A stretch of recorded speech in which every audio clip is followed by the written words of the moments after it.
पहले कानून तोड़ने वालों के खिलाफ चालान को 10 गुना तक बढ़ाया गया और अब फिर कुछ और नए नियमों के साथ सरकार ट्रैफिक नियमों की धज्जियां उड़ाने वालों पर लगाम लगाने की कोशिश कर रही है। बदलती तकनीक के साथ अब लोगों को ऑनलाइन चालान भेजे जा सकते हैं। कई बार ऐसा देखा जाता है कि लोगों को उनके ईमेल पर चालान तो मिल जाता है, लेकिन वे इसे भरने में आनाकानी करते हैं। ऐसे में अगर आपके पास भी कुछ ऐसे चालान हैं जिनका आपने अब तक भुगतान नहीं किया है, तो ये आपको काफी महंगा पड़ सकता है। नए नियमों के तहत अगर आप टाइम पर चालान नहीं भरते तो आपका ड्राइविंग लाइसेंस जब्त तक हो सकता है। यातायात नियमों का उल्लंघन करने वाले समय पर जुर्माना नहीं भरते, इसके लिए सरकार ने नया और सख्त तरीका अपनाने की तैयारी की है।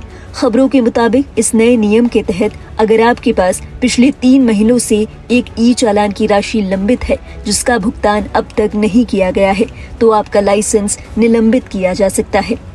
इसके अलावा अगर आपके पास एक वित्तीय वर्ष में लाल बत्ती का उल्लंघन करने या खतरनाक ड्राइविंग के मामले के 3 चालान जारी हो चुके हैं, तो आपका लाइसेंस कम से कम 3 महीने के लिए जब्त किया जा सकता है।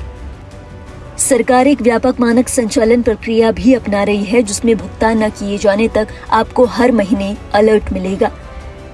चालान कटने के 3 महीने तक आपको नोटिस भेजा जाएगा। नोटिस मिलने के 30 दिनों तक आपको चालान भरना होगा या फिर आप उसके खिलाफ शिकायत भी दर्ज करा सकते हैं। अगर आप 30 दिनों तक कोई प्रतिक्रिया नहीं देते तो ऐसे में माना जाएगा कि गलती आपकी ही थी। 90 दिनों तक चालान न भरने पर आपका ड्राइविंग लाइसेंस या फिर गाड़ी का रजिस्ट्रेशन सर्टिफिकेट निलंबित किया जा सकता है। नए नियम के तहत उन लोगों को भी राहत दी गई है जो मानते हैं कि उनका चालान गलत तरीके से कटा है।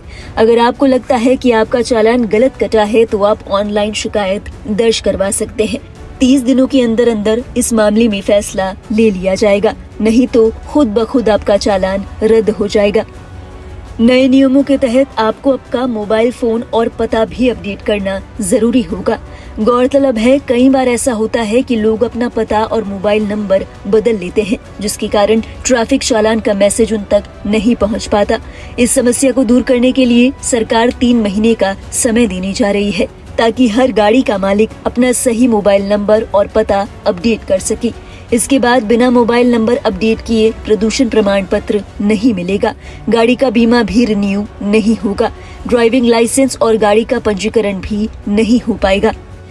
इसी के साथ सरकार की ये योजना भी है कि जिन लोगों के पिछले साल में कम से कम 2 चालान पेंडिंग है, उनकी गाड़ी का इंश्योरेंस भी महंगा हो सकता है।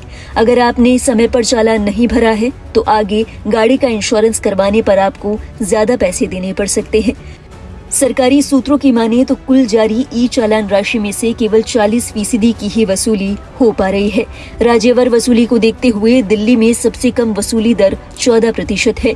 इसके बाद कर्नाटक में 21%, तमिलनाडु और उत्तर प्रदेश में 27% और महाराष्ट्र और हरियाणा में वसूली दर सबसे अधिक 62 और 76% है।